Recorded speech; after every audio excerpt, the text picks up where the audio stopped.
Kembali lagi di Cerita Cinta Channel. Jangan lupa like, comment, and subscribe ya. Terima kasih. Hanya terdengar suara gemerisik angin yang menerpa ranting pohon di luar rumah, sedangkan suasana di dalam kamar Mika terasa sunyi dan senyap. Dua insan muda-mudi itu kini sama-sama terdiam, membisu tanpa suara selepas kepergian Miko yang hampir memergoki aksi keduanya. Saat ini baik Mika maupun Nathan mencoba lebih tenang. Sunyi tanpa suara yang keluar dari bibir keduanya. Mika dan Nathan sama-sama tidak ingin ketahuan. Gadis muda itu saat ini masih memperhatikan pria yang telah menyerang dirinya. Dengan perasaan campur aduk, ia menerka apa sebenarnya mau Nathan, apa yang Nathan inginkan dari dirinya.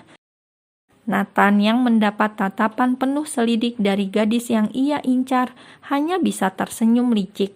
Kali ini ia kembali mendekat ke arah Mika, hanya saja ia terlihat melemah. Nathan yang semula garang kini menjadi sosok laki-laki yang berbeda. Ia seperti memiliki dua sisi yang tidak sama. Nathan mungkin mengidap suatu kelainan jiwa, sebuah gangguan kejiwaan sejenis bipolar. Dengan dramatis, pria muda itu berlutut di hadapan Mika, sembari mengeluarkan jurus buayanya. Nathan benar-benar seperti Romeo dadakan. Tingkahnya saat ini membuat Mika tertegun menyaksikan tingkah lakunya. Maaf Mika, aku tadi tidak bisa mengontrol diriku. Nathan menggenggam kedua tangan Mika. Diciumnya jari jemari Mika yang nampak lentik dengan kuku-kuku yang bermandikan taburan Swarovski yang berkilau. Mika tak bergeming, ia masih marah atas tindakan yang dilakukan Nathan padanya. Gadis muda itu berjibaku dengan pikirannya. Ada apa gerangan? Mengapa Nathan cepat sekali berubah-ubah? Mika, panggil Nathan, karena Mika tidak merespon permintaan maaf darinya. Sekali lagi Nathan mencoba melancarkan rayuannya. Ia merogoh saku celananya, dicarinya sesuatu dari balik sana. Nathan mengeluarkan sebuah cincin, bukan hanya satu cincin, namun sebuah cincin pasangan. Cincin pasangan yang terukir nama Mika dan nama Nathan di bagian dalamnya. Aku langsung ke sini setelah tahu kamu sudah pulang. Aku menyiapkannya sudah lama dan maaf untuk malam ini aku sudah merusak semua. Ini karena aku tidak bisa mengontrol tubuhku. Nathan menundukkan kepalanya. Di balik kepala yang sedang merunduk, Nathan menghitung angka 1 sampai 5 secara mundur. Baru juga hitungan ketiga, Mika sudah memeluknya dengan erat. Pria yang masih memiliki noda darah di bibirnya tersenyum penuh kemenangan. Tidak ada yang tidak bisa ia dapatkan. Setelah mengobrak-abrik hati Mika, kini ia memungutnya kembali. Batinnya melonjak, betapa mudahnya menaklukkan hati seorang Mika. Nathan merasa di atas angin. Ia sudah merasa memenangkan hati gadis itu sepenuhnya. Tidak sia-sia selama ini ia menyewa orang bayaran untuk melaporkan tiap gerak-gerik Mika di luar sana, mencari banyak informasi tentang apapun yang menyangkut Mika. Itulah Nathan, sepanjang meninggalnya sang ibunda, ia memfokuskan separuh hidupnya untuk membalas dendam.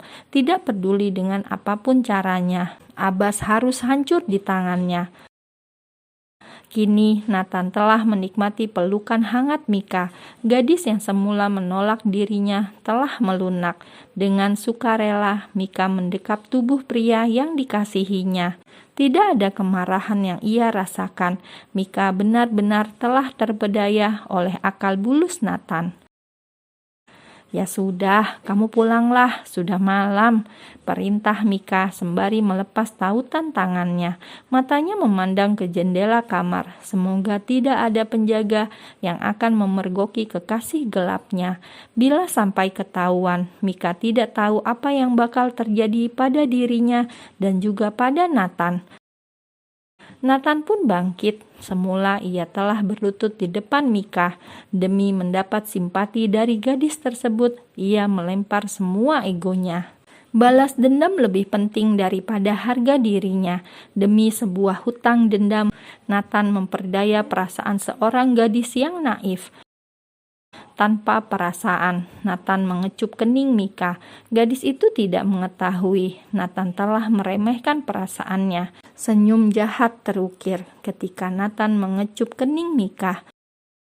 Tidak ada secuil pun perasaan untuk Mika. Nathan benar-benar akan membalas luka hati ibunya. Mata dibayar mata, hati dibayar hati. Bila dulu ibunya mati sampai membawa luka hati yang mendalam, maka kali ini Nathan akan membuat hal yang sama untuk Mika, putri dari orang yang menyakiti ibunya. Setelah kecupan tanpa rasa itu, Nathan turun lewat jendela kamar Mika. Ia begitu lihai, seperti para pemain pengganti dalam film laga. Tubuhnya begitu terampil. Mika yang menyaksikan hal tersebut di depan mata kepalanya bertambah terpikat dengan pesona yang Nathan tawarkan. Setelah melihat Nathan yang hilang di tengah bayang-bayang malam, Mika menutup kembali jendela kamarnya. Ia kini bersiap untuk menjelajahi dunia mimpinya. Bibirnya tersenyum manis melihat sebuah cincin yang tengah melingkar di jari manisnya. Sebuah cincin yang mengikat dirinya dengan pria pendendam yang akan merusak hidupnya. Mika tidak mengerti ada rencana jahat yang akan mengincar dirinya. Gadis itu kini merebahkan tubuhnya, mencoba menutup mata yang sudah mulai melemah. Esok harinya, Meli sudah terlihat berjibaku dengan alat perangnya. Pagi-pagi sekali, ia sudah bertempur di dapur rumahnya. Hari ini, ia akan masak besar. Kepulangan putrinya dari luar negeri membuat dirinya ingin memasak banyak masakan Nusantara. Hari ini, Meli ingin masak soto ayam khas Lamongan. Ia memasak semua sendiri, masakan istimewa untuk putri tercintanya. Mika, teriaknya memanggil Mika putrinya. Meli ingin meminta bantuan putrinya. Miko, tolong panggilin kakakmu, perintahnya pada Miko yang sedang asik dengan gadgetnya. Mendapat perintah dari sang mama, Miko langsung ke lantai atas. Dengan malas-malasan, ia mengetuk pintu kamar kakaknya. Kak, dicari mama, cepat turun ke bawah. Mika yang masih tertidur perlahan membuka kedua matanya. Suara ketukan pintu membuatnya terbangun. Kak, bangun, teriak Miko lebih keras. Ya, sahut Mika dari balik pintu. Setelah mendapat sahutan dari sang kakak, Miko kembali lagi turun ke bawah. Ia memilih mendekati sang papa. Lagi apa, Pak? Miko, ini papa lagi baca surat kabar. Berita apa, Pak? Serius sekali kelihatannya. Ini loh, ada anak rekan kerja papa yang tersangkut kasus narkoba. Hati-hati, Miko, jangan sampai kamu salah pergaulan. Abbas mewanti-wanti putranya agar berhati-hati memilih teman.